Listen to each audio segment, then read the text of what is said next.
ষাটোর্ধ্ব মুইসা থুই মারমা রাইখালির গঙ্গিছড়া গ্রামের বাসিন্দা। 15 বছর ধরে প্রতীক্ষা করছেন সন্তানের হত্যার তদন্ত ও বিচারের।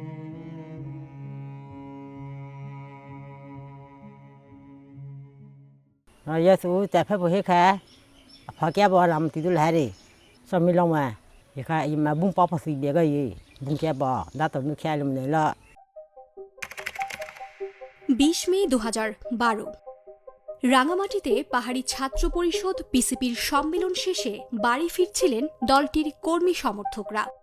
পথিমধ্যে তাদের লক্ষ্য করে গ্রেনেড ছুড়ে মারা হয়। বিস্ফোরণে গুরুতর আহত হন কাপ্তাই সুইডিশ পলিটেকনিকের ছাত্র ও পিসিপি সদস্য মংচো সিং মার্মা সহ 13 জন।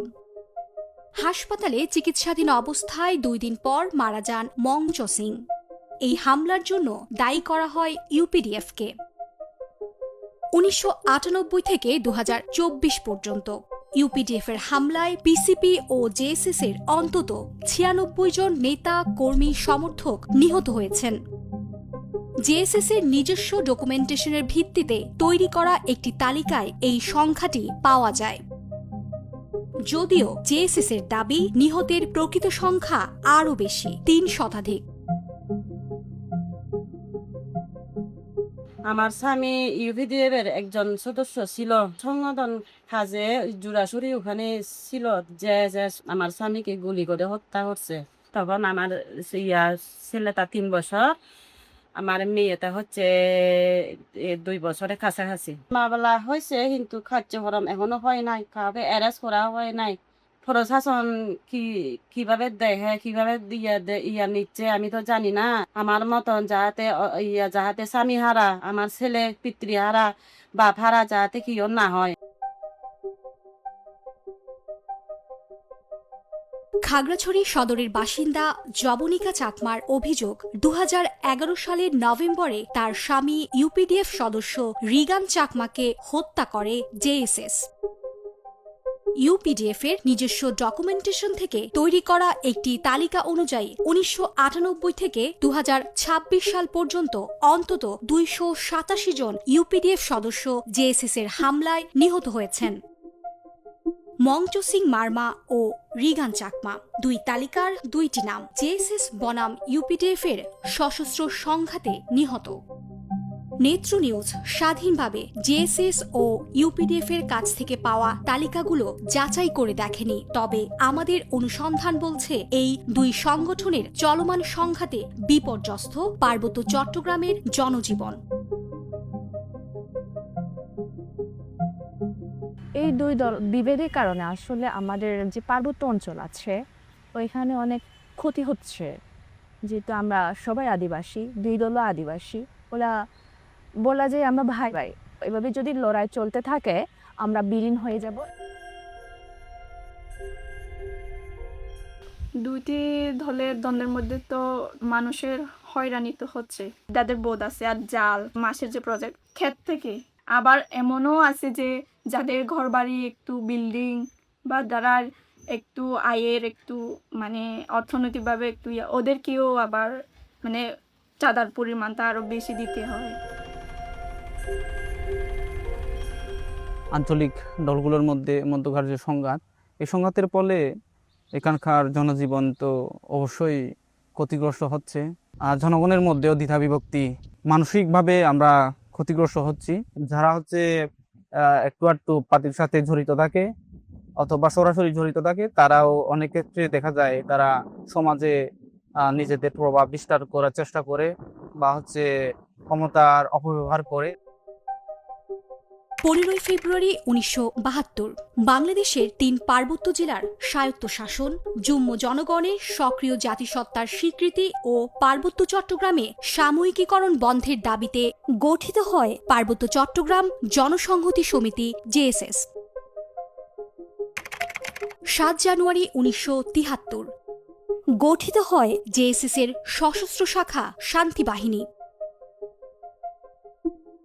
18 জুলাই 1976 বাংলাদেশের সেনাবাহিনী ও বিডিআরের সাথে শান্তি বাহিনীর সশস্ত্র সংঘাত শুরু হয়।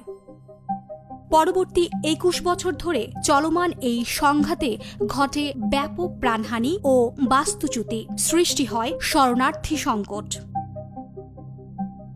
2 ডিসেম্বর 1997 জেএসএস ও বাংলাদেশ সরকারের মধ্যে পার্বত্য শান্তি চুক্তি স্বাক্ষরিত হয়। তবে এখনও ওই চুক্তির পূর্ণাঙ্গ বাস্তবায়ন হয়নি। 26 ডিসেম্বর 1998 পার্বত্য শান্তি চুক্তির বিরোধিতা করে এবং স্বায়ত্তশাসন প্রতিষ্ঠার দাবিতে পিসিপি ও জেএসএস এর একটি অংশ প্রতিষ্ঠা করে United Peoples Democratic Front UPDF. প্রতিষ্ঠার পর থেকেই আধিপত্য বিস্তারের লক্ষ্যে ও রাজনৈতিক মতাদর্শগত দ্বন্দ্ব থেকে জেএসএস এর সঙ্গে সংঘাত চলছে ইউপিডিএফ এর। জেএসএস ও ইউপিডিএফ এর এই সংঘাত রূপ নিয়েছে মৃত্যু মিছিলে। সাধারণ জনগণ যারা, তারা অনেকে হতাশ। তাদের অবস্থান থেকে তারা শান্তি চায় সকলে। আমার আহ্বান থাকলো, সে জনসংহতি সমিতি হোক, ইউপিডিএফ হোক, তাদের মধ্যে একটা যদি সুনির্দিষ্ট এজেন্ডা নিয়ে বোঝাপড়া হতো, তাহলে পার্বত্য চট্টগ্রামের এই নিজেদের মধ্যে মারামারি, কাটাকাটি, প্রাণহানি, মৃত্যু মিছিল এগুলি থামবে বলে আমার মনে হয়। 97 পরে যে ইউপিডিএফ এবং জনসংহতি সমিতির মধ্যে যে একটা সংঘাত, রক্তক্ষয়ী সংঘাত চলছে, এই সংঘাতে তো অনেক শত শত মানুষের প্রাণহানি হয়েছে। আমি এটা চলমান থাকুক, সেটা আমিও চাই না, আমার দল ইউপিডিএফ চাই না।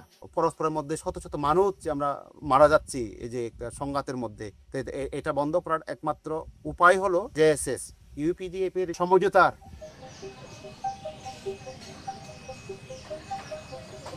রাজনৈতিক পট পরিবর্তনের এখন অনেক দিন হয়ে গেছে।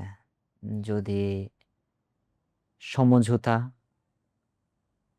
করার ইচ্ছা থাকতো, সেটা অনেক আগে হতে পারতো। এখন এই সময়ে এসে সমঝোতা করতে চাওয়ার বিষয়টাকে অনেকটা কি বলবো, আমরা সন্দেহের চোখে দেখতে চাই বা আমরা এটার ঊর্ধ্বে উঠতে পারছি না। এটার কারণ হচ্ছে এর আগেও সমঝোতার অনেক ধরনের প্রস্তাব এবং আলোচনা হয়েছে রাজনৈতিকভাবে, এবং অবশ্যই সমঝোতার একটা রাজনৈতিক প্রক্রিয়া আছে। সেটা এরকম জনপরিসরে বা সংবাদ মাধ্যমে প্রচারণা করে হয়তো সেটা এই মুহূর্তে করা সম্ভব নয়, কারণ অনেক জল গড়িয়েছে, এর মধ্যে অনেক জটিলতা তৈরি হয়েছে। তো সেই সমঝোতা করবার জন্য আমার মনে হয় যথাযথ প্রক্রিয়ায় তাদের রাজনৈতিক প্রক্রিয়ায় তাদের যাওয়া দরকার। পুলিশি তদন্তে ধীরগতি ও বিচারিক দীর্ঘসূত্রিতার ফাঁদে আটকে আছে পার্বত্য অঞ্চলের রাজনৈতিক হত্যাকাণ্ড ও সহিংসতার মামলাগুলো। আমাদের বিজ্ঞ আদালত থেকে সেখানে তাকে প্রথমে সমন দেওয়া হয়, সমন দেওয়ার পরে সেখানে ওয়ারেন্ট দেওয়া হয়। পুলিশ বিভাগ কর্তৃক যখন সেই ওয়ারেন্টগুলো তামিলের জন্য পাঠানো হয়, কোনো সময় তাকে আদালতে সাক্ষী হিসেবে উপস্থাপনের জন্য সেরকম কোনো দীর্ঘসূত্রতা থেকে যায়। যারা সেই দুর্গম এলাকা থেকে আগত, যারা বিচার প্রার্থী, তাদের বিচারের ক্ষেত্রে দেখা যায় বিভিন্ন ধরনের ভোগান্তির শিকার হচ্ছে তারা। নিজেদের মধ্যে চলমান সংঘাত ও সহিংসতা সামগ্রিকভাবে পার্বত্য চট্টগ্রামের রাজনৈতিক দলগুলোর আন্দোলনকে দুর্বল করছে। সেই সঙ্গে তারা যে জনগোষ্ঠীর পক্ষে কাজ করার দাবি করে আসছেন, সেই জনগোষ্ঠীর কাছে তাদের বিশ্বাসযোগ্যতা প্রশ্নবিদ্ধ হচ্ছে। এমনটাই মনে করছেন সংঘাত ও জাতীয়তাবাদ নিয়ে গবেষণায় নিযুক্ত Juan Andreas. Prolonged violence between rival factions is not just a tragic side effect, but it can also become a central obstacle to achieving the political aims that the movement claims to pursue, and also to the resolution of the wider conflict in general. When political elites and leaders describe their rivals as traitors or as collaborators or as enemies of the people, this not only expresses hostilities, but it can also signal that violence is legitimate as a tool, and it can also make later compromise look like a betrayal to the very people that these organizations claim to represent. সংঘাতে শান্তি ফেরেনি, সংঘাতে ফেরেনি আত্মনিয়ন্ত্রণের অধিকারও। নিজেদের মধ্যকার বিভক্তি বাড়িয়েছে ঘৃণা ও বিদ্বেষ। এই রক্তাক্ত সংঘাত থেকে মুক্তি চান পাহাড়ের আদিবাসীরা।